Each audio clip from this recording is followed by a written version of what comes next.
Hello students, good morning, good evening, good afternoon. क्या हाल चाल है सर?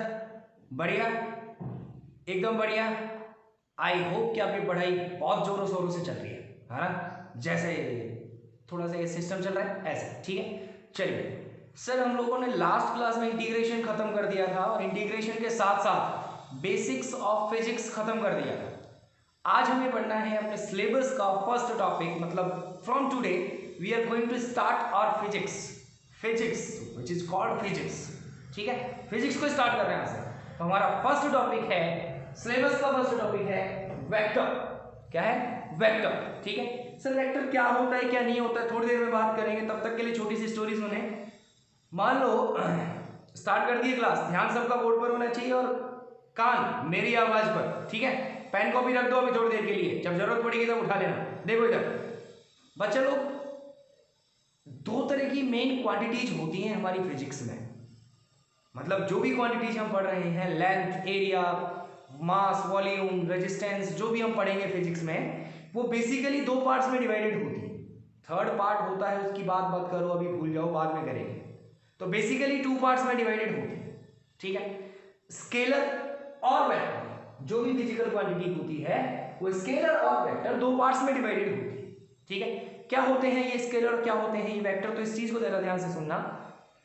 मान लो मैं आपसे पूछता हूं कि आप अपनी लेंथ बताओ, अपनी हाइट बताओ कि आपकी हाइट कितनी है।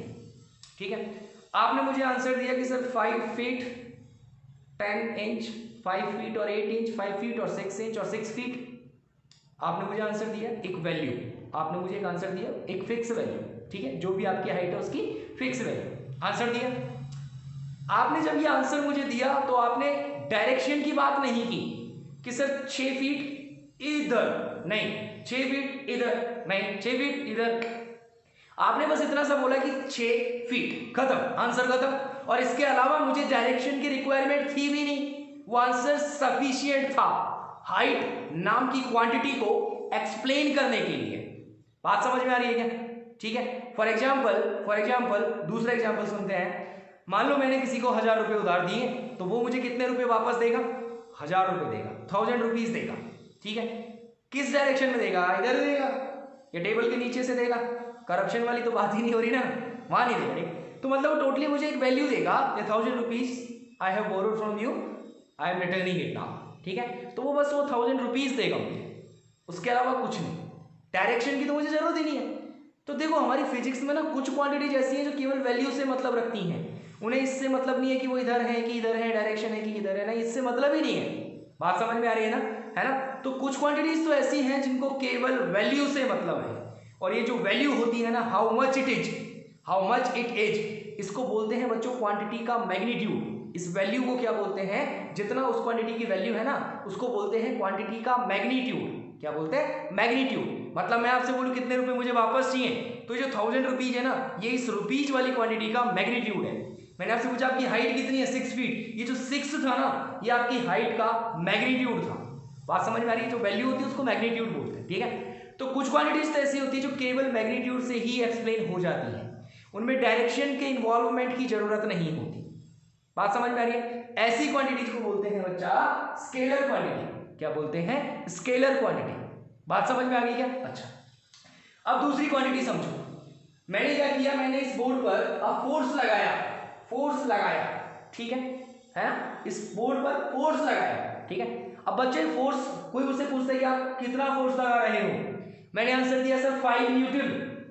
मैंने आंसर दिया 5 Newton. Newton is the unit of force.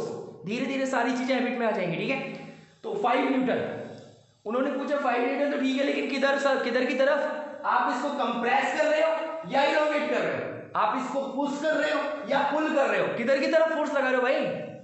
आप क्या चाहते हो कि ये बोर्ड किधर जाए? हो सकता है आप इसको ऐसे घसीट रहे हो सकता है आप इसको अंदर की तरफ पुश कर रहे हो सकता है आप इसको पकड़ के पुल कर रहे हो सकता है आप इसको लेफ्ट साइड में खिसका रहे हो। किधर? बात समझ में आ रही है? तो फोर्स को डिफाइन करने के लिए केवल वैल्यू होना जरूरी नहीं है, उसके साथ आपको यह भी बताना पड़ेगा कि किस डायरेक्शन में फोर्स एक्सर्ट हो रहा है। बात समझ में आ रही है? तो कुछ क्वांटिटीज ऐसी होती है जिनको केवल मैग्नीट्यूड से एक्सप्लेन कर सकते हैं, स्केलर क्वांटिटी, और कुछ क्वांटिटीज ऐसी होती है जिनको एक्सप्लेन करने के लिए मैग्नीट्यूड और डायरेक्शन दोनों की जरूरत पड़ती है। बात समझ में आ रही है क्या? है ना? फॉर एग्जाम्पल मैं आपसे पूछता हूं कि आपके घर में और आपके स्कूल में डिस्टेंस कितनी है, तो आप केवल एक आंसर दोगे 10 किलोमीटर इफ इट इज 10। ठीक है, केवल एक आंसर दोगे 10 किलोमीटर। इसके अलावा आप ये नहीं बताओगे सर 10 किलोमीटर इधर की तरफ है, 12 किलोमीटर इधर की तरफ है और 13 किलोमीटर इधर की तरफ है। ऐसे थोड़ी। आप एक डिस्टेंस पूछा है तो एवरेज डिस्टेंस बता दोगे सर 10 किलोमीटर के आसपास पड़ता है। बात समझ में आ रही है ना? है ना? तो वो कैसी क्वांटिटी हो गई? स्केलर क्वांटिटी हो गई। बात समझ में आ रही है ना? पक्का? चलिए नोट करें। चलिए तो सर सिंपल सी बात, we are studying scalar and vector. First topic is scalar quantity. क्या होती है सर स्केलर क्वांटिटी? सिंपल सी चीज क्या होती है सर? ऐसी कोई क्वांटिटी जिसको एक्सप्लेन करने के लिए केवल मैग्नीट्यूड की जरूरत होती है। ठीक है, the quantity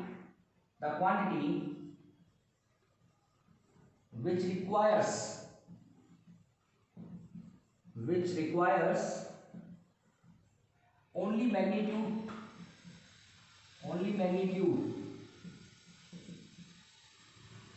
to explain itself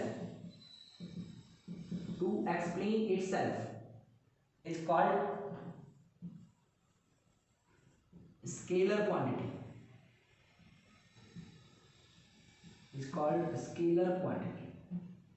बात समझ गए? सिंपल सी डेफिनेशन है। ठीक है, सिंपल है बिल्कुल। ठीक है, ऐसी ही वेक्टर क्वांटिटी क्या होती है sir?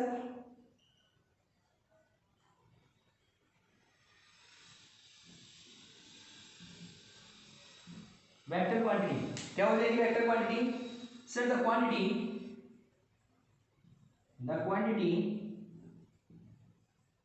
which requires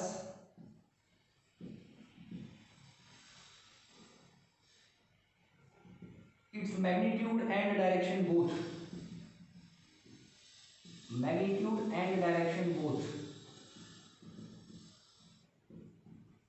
to explain itself is called vector quantity.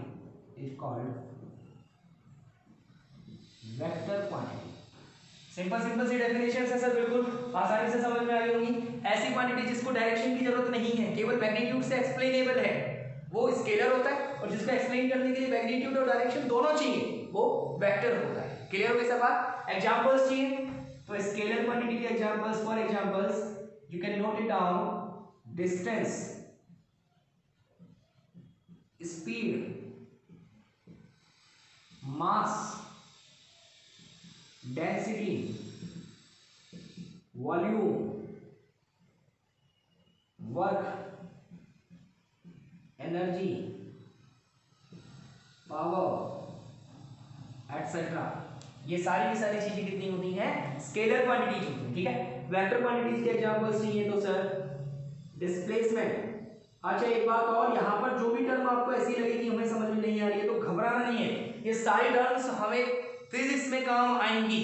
ठीक है, हम हर एक टर्म के बारे में इलैबोरेट रूप से, एक्सप्लेन्ड रूप से पढ़ेंगे। ठीक है, बहुत अच्छे तरीके से डीप में पढ़ेंगे। तो कोई टर्म यहाँ पे आपको लग रहा है कि ऐसा ये टर्म होती है तो उसमें बिल्कुल भी डाउट नहीं करना है, ये सारी चीजें आगे आएंगी, सारी टर्म्स आपको बहुत अच्छे से पता लग जाएंगी। क्लियर है सर? चलिए, displacement, velocity, acceleration, force etcetera. Clear? ठीक है, तो समझ में आ गया स्केलर और वेक्टर क्या होता है। चलिए जल्दी से वीडियो को पॉज करके नोट करेंगे सर जो भी चीजें बोर्ड पर लिखी हुई हैं। Note down the things. हाँ जी सर, नोट कर लिया सबने? पक्का? चलिए तो बच्चे लोग, हम बात कर रहे हैं स्केलर और वेक्टर की। स्केलर और वेक्टर क्या होते हैं ये चीज हम समझ चुके हैं। अब हमें बात करनी है वेक्टर की। स्केलर समझ गए ना, जो केवल मैग्नीट्यूड से डील करते हैं वो स्केलर होते हैं, और जो डायरेक्शन से भी डील करें वो वेक्टर होते हैं। क्लियर है? चलिए अब बात करते हैं सर वेक्टर की और वेक्टर के रिप्रेजेंटेशन की, कि हम वेक्टर को रिप्रेजेंट कैसे करते हैं, वेक्टर क्वांटिटीज में क्या डिफरेंस होता है, क्यों वो अलग हैं। ठीक है, चलिए देखें तो बच्चों लोग, रिप्रेजेंटेशन ऑफ वेक्टर,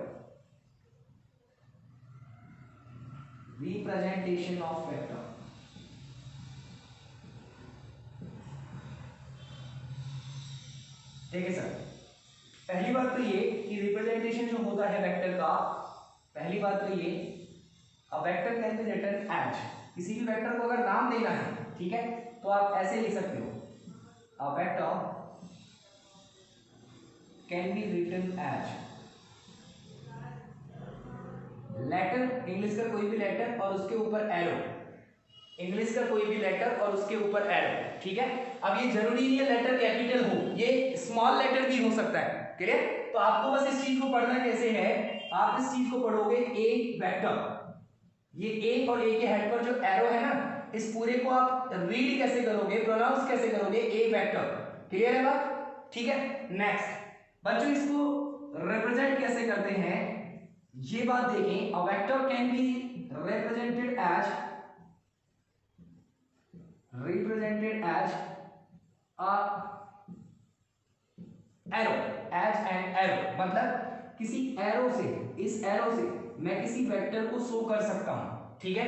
बस इस एरो में ध्यान ये रखना है, इस एरो की जो डायरेक्शन होती है, direction of arrow will be the direction of vector, direction of arrow जो होगी वो डायरेक्शन ऑफ वेक्टर होगी, ठीक है।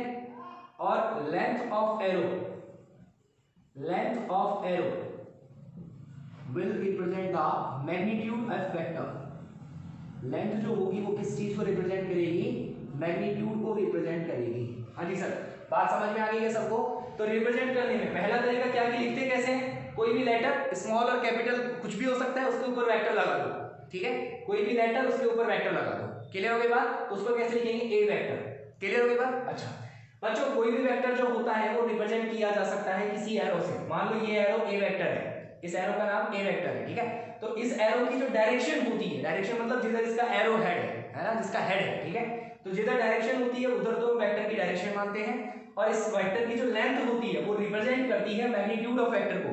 आई रिपीट, ये दोनों इक्वल हो ये जरूरी नहीं है, इसकी लेंथ और मैग्नीट्यूड इक्वल हो ये जरूरी नहीं है, बस ये एक रेशियो रिप्रेजेंटेशन है, ठीक है। क्या कि हो सकता है कि ये अगर कोई वेक्टर है और दूसरा वेक्टर का मैग्नीट्यूड ज्यादा है तो बस उसकी लेंथ इसकी लेंथ से ज्यादा बना दो, बात समझ में आ रही है, ठीक है। तो लेंथ एक तरीके से रिप्रेजेंट कर रही है मैग्नीट्यूड ऑफ वेक्टर को, इक्वल हो ये जरूरी नहीं है, हो सकती है, हाँ हो सकती है, क्लियर है बात, समझ में आ गया था कि। अच्छा एक और इंपॉर्टेंट बात, किसी भी वेक्टर का जो मैग्नीट्यूड होता है, मैग्नीट्यूड ऑफ अ वेक्टर वो दो तरीके से लिखा जाता है, जैसे मान लो magnitude of a vector, a vector के मैग्नीट्यूड की बात हो रही है, ठीक है, तो आप लिख सकते हो या तो मोड ऑफ ए वेक्टर, इसको हम क्या बोलते हैं, देखो सिंपल ए वेक्टर है, ये तो वेक्टर है, ये तो वेक्टर क्वांटिटी है पूरी, लेकिन इसकी वैल्यू की बात कर रहा हूं मैं मैग्नीट्यूड की, तो आप ए वेक्टर के मैग्नीट्यूड को क्या बोल सकते हो, mode of a vector, clear. ये चीज अगर लिखी हुई है जिसका मतलब ये वैल्यू है, केवल वेक्टर नहीं है, ये मैग्नीट्यूड है ए का, ठीक है। और या फिर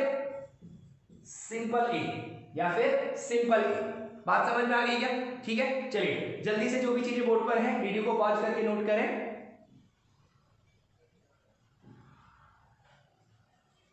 नोट कर लिया, मिटाएं पक्का, चलिए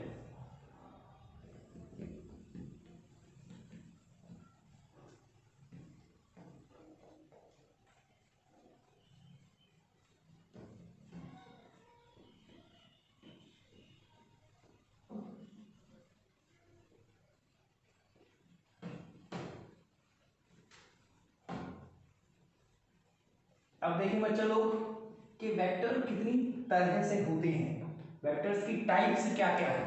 next topic is types of vector,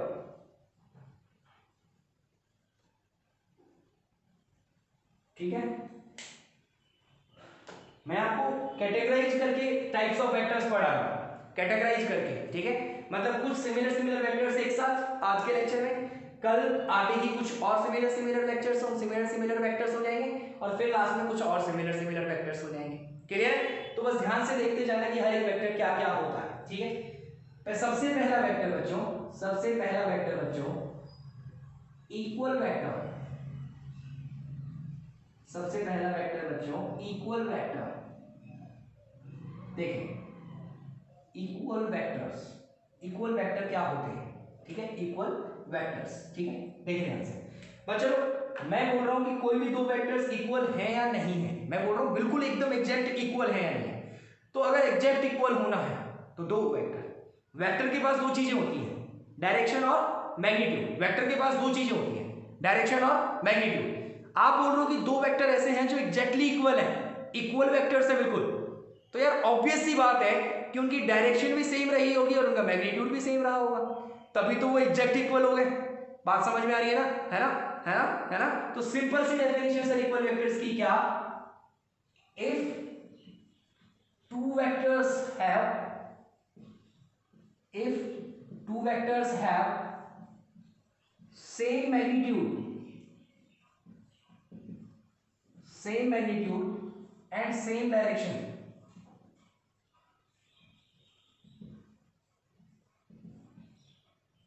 then they both are called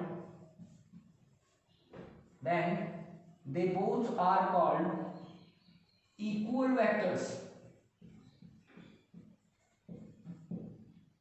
बात समझ गई है।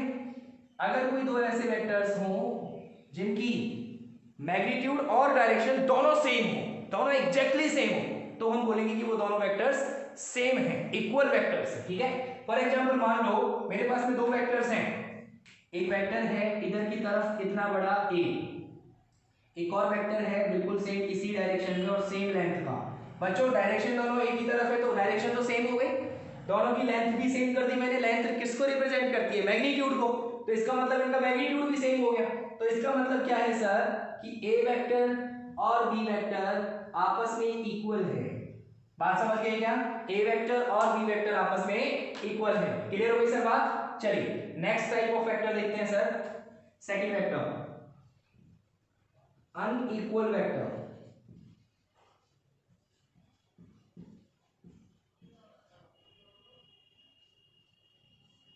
सर ध्यान दें, जो इक्वल नहीं है वो अनइक्वल है, नाम में क्या है अनइक्वल, जो इक्वल नहीं है। इक्वल कब होते हैं, जब डायरेक्शन भी सेम हो और मैग्नीट्यूड भी सेम हो। इसके अलावा जितने भी केस होंगे उन सब में अनइक्वल हो जाएंगे। आप बोलोगे मैग्नीट्यूड सेम है लेकिन डायरेक्शन अलग हो तो भी अनइक्वल, आप बोलोगे डायरेक्शन सेम है लेकिन मैग्नीट्यूड अलग है तो भी अनइक्वल, और दोनों ही अलग है तो अनइक्वल हो ही गए। बात समझ में आ रही है क्या, है ना। तो ध्यान से सुनना है sir, if two vectors have, ध्यान से, equal magnitude but different direction, equal magnitude but different direction,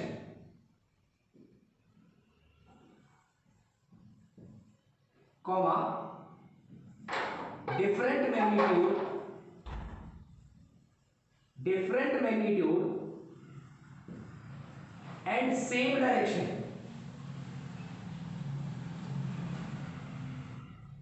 or different magnitude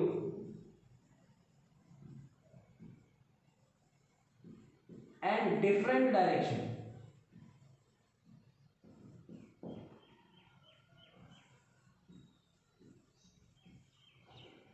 then they both are called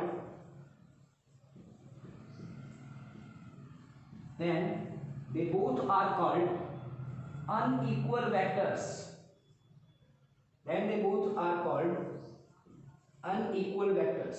बात समझ में आ गई सबको, बोलो सर पक्की बात है। आप इसके डेफिनेशन और ये सारी चीजें, जो भी चीजें बोर्ड पर हैं, वीडियो को पॉज करके नोट करें, ठीक है। फिर इसके एग्जांपल्स बताते हैं, क्लियर, जल्दी से नोट करें सर चीजों को।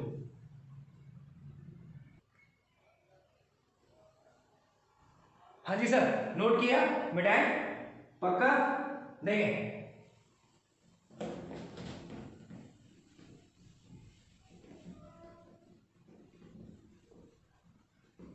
डेफिनेशन क्या बोल रही सर कि अगर तो वेक्टर्स का मैग्नीट्यूड सेम हो, डायरेक्शन अलग हो, पहला केस है ना। दूसरा भाई डायरेक्शन सेम हो, मैग्नीट्यूड अलग हो, दूसरा। और तीसरा दोनों ही अलग अलग हो, डायरेक्शन भी अलग अलग हो और मैग्नीट्यूड भी अलग अलग हो। बात समझ में आ रही है। तो अनइक्वल वेक्टर्स के एग्जांपल्स, अनइक्वल वेक्टर्स के एग्जांपल्स, हम बात कर रहे हैं अनइक्वल वेक्टर्स की, ठीक है। एग्जांपल्स देखिए ध्यान से बच्चा लोग। पहला केस क्या कि डायरेक्शन सेम हो, पहला, मैग्नीट्यूड अलग अलग हो, ये ए वेक्टर ये बी वेक्टर, दोनों की डायरेक्शन सेम लेकिन लेंथ अलग अलग है ना, ठीक है। दूसरा बच्चों मैग्नीट्यूड सेम हो, लेंथ दोनों की सेम हो लेकिन डायरेक्शन अलग अलग हो, इसमें दोनों की लेंथ सेम है, ठीक है, लेकिन डायरेक्शन अलग अलग है। और तीसरा मैग्नीट्यूड भी अलग अलग हो और डायरेक्शन भी अलग अलग हो, ठीक है। तो इन तीनों ही केसेस में ए वेक्टर और बी वेक्टर इक्वल नहीं है, मतलब ए वेक्टर और बी वेक्टर अनइक्वल वेक्टर्स हैं। बात समझ में आ गई सबको? पक्की बात है, पक्की बात है ना, समझ में आ गई? चलिए तो वीडियो को पॉज करके बना लो, अगर आपको एग्जांपल्स बनाने हैं तो बनाओ जल्दी से, मिटाएं पक्का। चलिए देखिए सर, थर्ड वेक्टर देखिए सर, थर्ड है पैरेलल वेक्टर्स, थर्ड है पैरेलल वेक्टर्स, पैरेलल वेक्टर्स ध्यान से सुनना सर, ऐसे वेक्टर्स जो पैरेलली चले, पैरेलली कब चलेंगे? जब दोनों ऐसे जाएं, है ना, यहां से चलना स्टार्ट हुआ, दोनों इधर जा रहे हैं, मान लो एक इधर जाता और एक इधर जाता, तो ये पैरेलल नहीं होते, एक तो इन दोनों के बीच की डिस्टेंस बढ़ती जाती है, ठीक है। अब क्या हो रहा है, दोनों के बीच की डिस्टेंस कांस्टेंट चलेगी जब दोनों एक साथ चलेंगे तो, ठीक है, मतलब दोनों सेम डायरेक्शन में जाएंगे, मतलब दोनों सेम डायरेक्शन में जाए। ध्यान से सुनना सर, पैरेलल वेक्टर्स में केवल डायरेक्शन का सेम होना जरूरी है। if two vectors has same direction, if two vectors have same direction, then they both are called parallel vectors, they both are called parallel vectors. बात समझ में आई क्या? ऐसा कोई जो वेक्टर्स की डायरेक्शन सेम हो, आई रिपीट, बस एसेंशियल चीज क्या है, डायरेक्शन सेम होनी चाहिए, एसेंशियल चीज क्या है, डायरेक्शन सेम होनी चाहिए, मैग्नीट्यूड सेम हो या नहीं हो कोई फर्क नहीं पड़ता, ठीक है। अगर डायरेक्शन सेम है तो then they both will be parallel vectors, ठीक है। क्या बोल रहा हूं सर मैं बोल रहा हूं कि मान लो एक वेक्टर है ए वेक्टर ऐसे, एक और वेक्टर है बी वेक्टर ऐसे, मैग्नीट्यूड अलग अलग है लेकिन दोनों की डायरेक्शन सेम है, ठीक है। अच्छा, एक वेक्टर है ए वेक्टर ऐसे और एक वेक्टर है बी वेक्टर ऐसे, मैग्नीट्यूड भी सेम है और डायरेक्शन भी सेम है, बात समझ में आ गई सबको? ठीक है, तो इन दोनों में ही क्या हो रहा है सर, इन दोनों में ही क्या हो रहा है सर, ए वेक्टर पैरेलल है बी वेक्टर के, ए वेक्टर पैरेलल है बी वेक्टर के। बात समझ में आ गई क्या? बात समझ में आ गई क्या? पक्की बात है? जल्दी से वीडियो को पॉज करके नोट करो, नोट करो। चलिए मिटाएं सर, मिटाएं, देखिए नेक्स्ट, ये थर्ड हो गया, नेक्स्ट फोर्थ हेडिंग डालें, बिल्कुल सिंपल सिंपल सी डेफिनेशन है सर। फोर्थ हेडिंग डालें, anti parallel vectors, fourth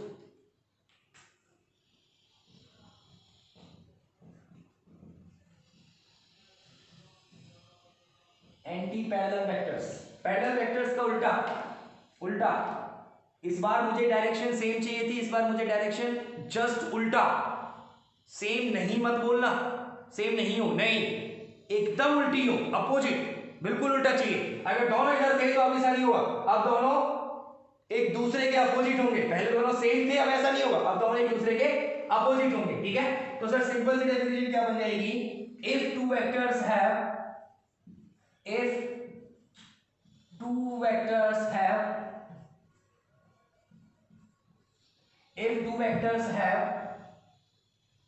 opposite direction,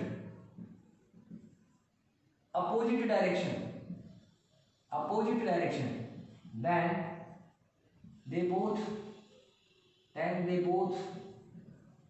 are called anti-parallel vectors, then they both are called anti-parallel vectors, clear? For example sir बस ऐसे vectors देखो जिनकी direction opposite हो, आई रिपीट यहाँ पर भी मुझे मैग्नीट्यूड से कोई लेना देना नहीं है। ये ए वेक्टर, ये बी वेक्टर, दोनों का मैग्नीट्यूड अलग अलग है लेकिन डायरेक्शन अपोजिट है, ठीक है। ये ए वेक्टर और ये बी वेक्टर, दोनों का डायरेक्शन अपोजिट है और मैग्नीट्यूड भी सेम है, क्लियर। ये दोनों ही क्या है, एंटी पैरेलल वेक्टर्स है। A vector and B vector are anti parallel, समझ गए क्या? पक्की बात है सर? वीडियो को पॉज करके नोट करें।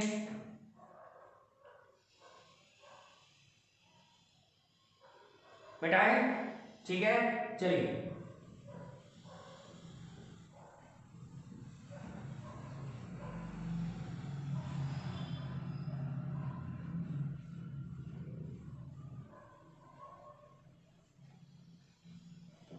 देखिए sir, next fifth, collinear vectors. Collinear vectors, collinear vectors, collinear vectors, नाम से ही पता चल रहा है कोलीनियर, जिनकी लाइन सेम हो, मतलब ऐसे वेक्टर्स जो एक ही लाइन पर प्रेजेंट हो, ऐसे वेक्टर्स जो एक ही लाइन पर प्रेजेंट हो, vectors which are present on a same line, which are present on a same line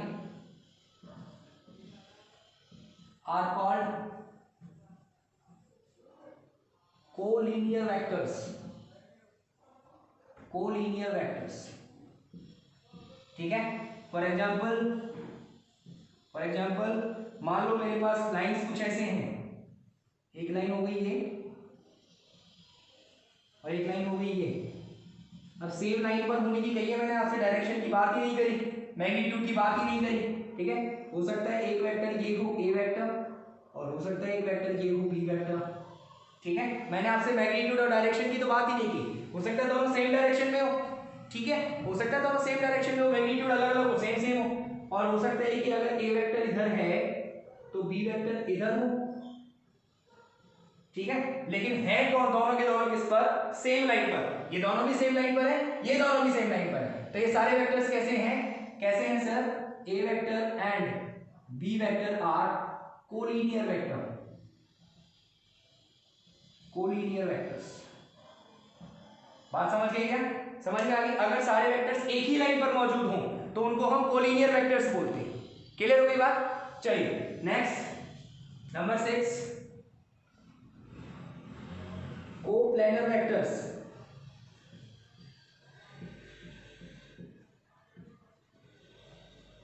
coplanar vectors भाई, कोलिनियर लाइन की बात हो रही थी, एक ही लाइन पर, कोप्लेन एक ही प्लेन पर, ठीक है। सिंपल सी डेफिनेशन क्या, vectors which are present, which are lying in a same plane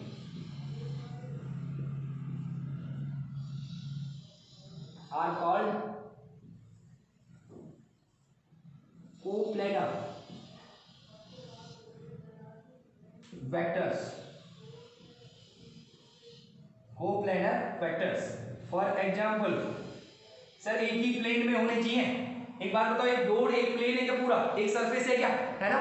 इस बोर्ड पर जितने भी वेक्टर्स बनाऊं मैं वो सारे के सारे इसी सरफेस पर रहेंगे, है ना, तो सारे कैसे रहेंगे, कोप्लेनर रहेंगे।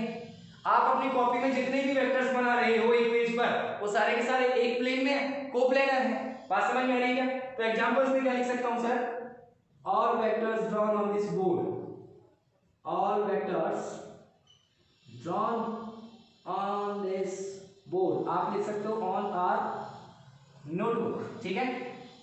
आर कोप्लेनर, वो कैसे हैं, सभी के सभी कोप्लेनर हैं। क्लियर हो गई बात सर? पक्की बात है? दोनों वेक्टर समझ में आए क्या? पक्का? चलिए वीडियो को पॉज करके नोट कर लें चीजों को। नोट किया सर? पक्का? चलिए बेटाएं देखें,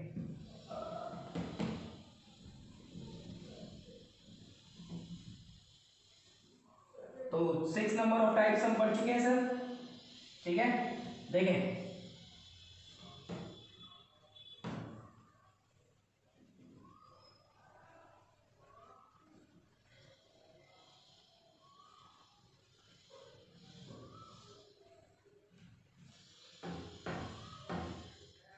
7,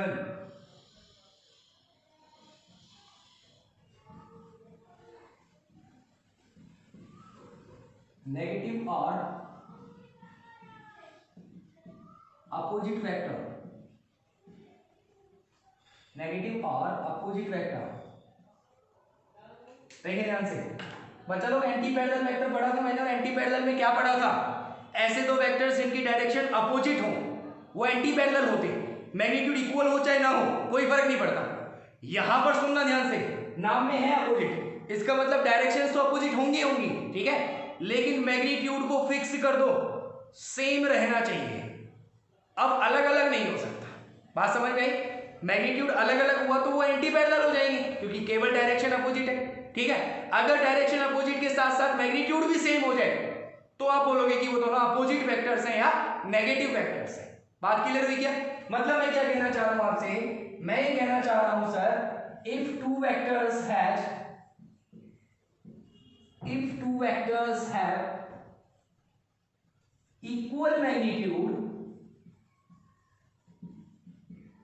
equal magnitude and opposite direction,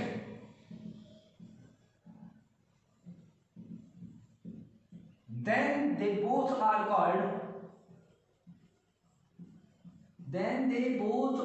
called opposite or negative vectors of each other, negative vectors of each other।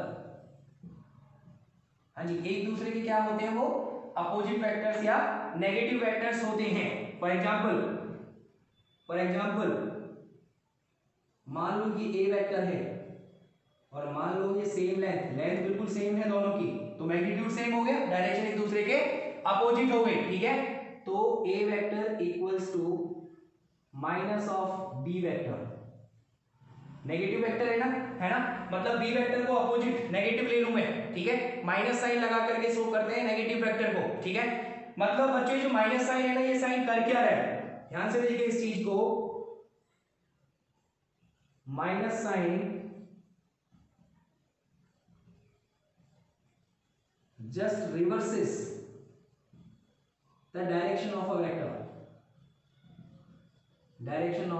vector, ठीक है। मतलब अगर माइनस लगा दिया तो वो नेगेटिव वेक्टर बन गया, और नेगेटिव वेक्टर क्या होता है, मैग्नीट्यूड में सेम होता है और डायरेक्शन में अपोजिट होता है, ठीक है। मतलब बी वेक्टर के आगे माइनस लगा रहा हूं ना, तो बी वेक्टर का सेम मैग्नीट्यूड लेकिन डायरेक्शन बी के अपोजिट, मतलब ये बी है ना इधर है, माइनस बी लगाते ही किधर हो जाएगा, इधर, इसकी डायरेक्शन अपोजिट, तो इसकी डायरेक्शन इधर हो गई, मैग्नीट्यूड इसके इक्वल है, डायरेक्शन भी इधर, मैग्नीट्यूड भी इक्वल, तो ए और माइनस बी इक्वल हो गए ना। बात समझ में आ रही है क्या, है ना। या फिर आप ऐसे भी तो लिख सकते हो कि B vector equals to minus A vector, है ना, या तो आप ए को बी का नेगेटिव वेक्टर बोल दो या बी को ए का नेगेटिव वेक्टर बोल दो। क्यों सर, आप बी माइनस ए वेक्टर कर रहे हो, इस बार ए को माइनस कर लो, माइनस लगाते ही इसकी डायरेक्शन इधर से इधर हो जाएगी, अब ये इधर हो जाएगा, ये इधर, बी भी इधर, दोनों का मैग्नीट्यूड सेम, तो दोनों इक्वल हो गए। बात समझ में आ रही है ना। तो ध्यान रखना है कि माइनस साइन से सिर्फ क्या होता है, वेक्टर की डायरेक्शन अपोजिट हो जाती है, मैग्नीट्यूड पे कोई फर्क नहीं पड़ता। क्लियर हो गई बात, क्लियर हो गई क्या, पक्की बात है ना। चलिए हाँ, इसको नोट करें, वीडियो को पॉज करके जल्दी से नोट कर लिया सर, चले आगे। चले देखिए बच्चा, एक लास्ट वेक्टर आज की क्लास में, आज के लेक्चर में हम और इंक्लूड करते हैं जो कि बहुत इंपॉर्टेंट और बहुत अच्छा वेक्टर है। देखें क्या है,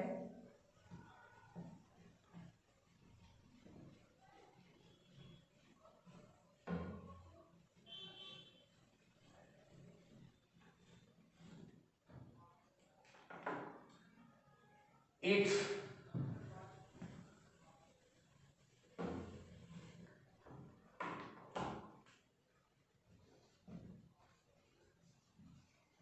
जीरो वेक्टर,